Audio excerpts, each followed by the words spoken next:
table 3-2, the temporal bone?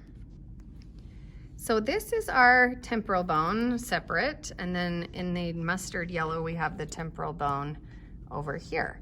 Now on the temporal bone we have the zygomatic process coming off. So this really is kind of tricky because I kind of skipped over this for the zygomatic bone to tell you about it now. But the extensions that come off of the bone itself are named according to which bone they're leading towards, not which bone they're coming from.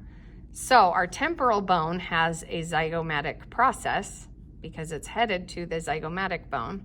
Our zygomatic bone has a temporal process because it's leading towards the temporal bone. So I'll say that one more time. Temporal bone, zygomatic process. Temporal process of the zygomatic bone.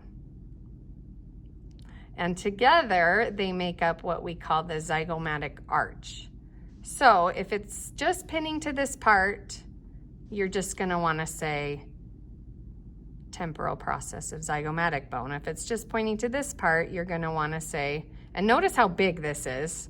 I just don't want you to get confused. If they're just pointing to this part, it's going to be the zygomatic process of the temporal bone. But then if the whole thing is highlighted together, that is when you would want to put zygomatic arch.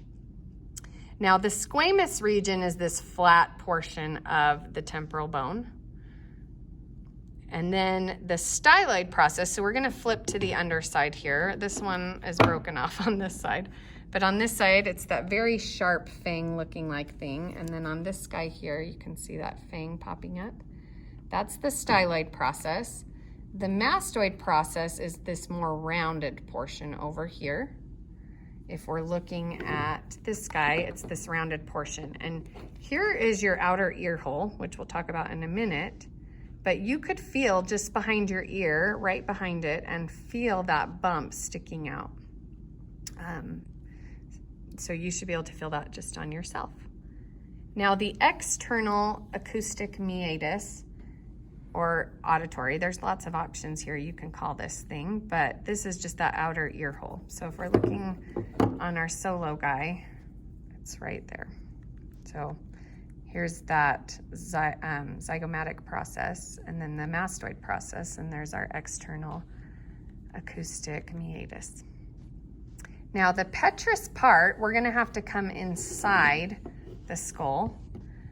And same here, the petrous part is this kind of mountain range looking thing.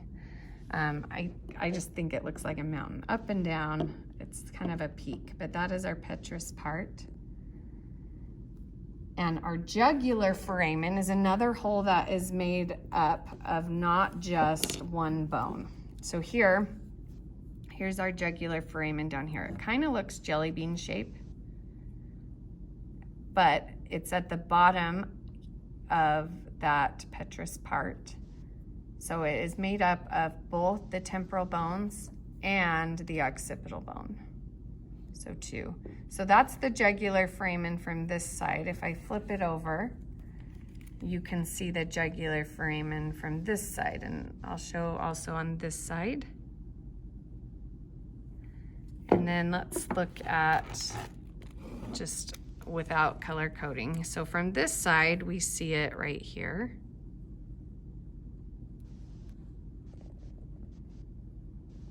I don't know if let's get into focus here. So there it is from this side. And then flipping back over. So at the bottom of our petrous part, there we see, this looks a lot more jelly bean shaped, I think. That's that guy right there. And that is where our jugular vein runs through, which is a super huge important part of draining blood from the brain and head. Then we have the carotid canal. Now the carotid canal, you truly can only see from one side, but I will explain that. So here was our styloid our styloid process, that really pokey guy. So you can kind of see him. So if I follow a line from the mastoid process to the styloid process, and then if I keep going, there's a hole right in front of that. So 1, 2, 3, that is our carotid canal. which is for the carotid arteries, which are feeding oxygen to the head, so super important also. Now, if I come and flip to the back side here, so this is basically going through the petrous part and coming out here, and it's trying to meet up with this hole, which was the foramen lacerum, part of the sphenoid bone. So this technically is not something you have to know, but this is called the groove for the carotid sinus. And that leads to the carotid canal, but you can't really see the hole, even if I kind of move it. You can kind of barely see it, but if we're coming back from the foramen lacerum, that is going to the carotid canal, but more clearly seen and visible on the other side coming out right there. And for reference point, just posterior to that was our jugular foramen. So there's jugular, and there's carotid canal, and then if you remember, there's foramen spinosum and foramen ovale. Now our mandibular fossa, I'm gonna show on a different cadaver, different skull. This is plastic here, kind of showing the temporomandibular joint. So I want one that doesn't have that so you can actually see, but here, a fossa is like a concave kind of surface that's curved out. So here, right here, this is where our mandible, that's where the mandibular condyle is gonna go, which gives us that joint that allows our jaw to open and close. So we have mandibular fossa on this side and then mandibular fossa on this side, there. And if I kind of put that guy in place, that's how he would sit. And that's what allows us to kind of rock back and forth with our jaw opening and closing in that fashion. And then our internal acoustic meatus, so back to the inside. I'll show you on the reel. So back to our petrous part. In our petrous part, we have this hole kind of diving straight into the petrous part right in there. And I'll move it out. So that is our internal acoustic meatus. Let me show you here so here's our petrous part. So there you can see really easily that hole diving straight into that petrous part. And the internal acoustic meatus meets up, there's functioning hearing going on, which we'll learn later. And then as you come out, it's the external acoustic meatus. So all your hearing fundamentals are within that tiny little space from here to there, which blows my mind. On this side, just another view. So there's a petrous part, and then we have the internal acoustic meatus.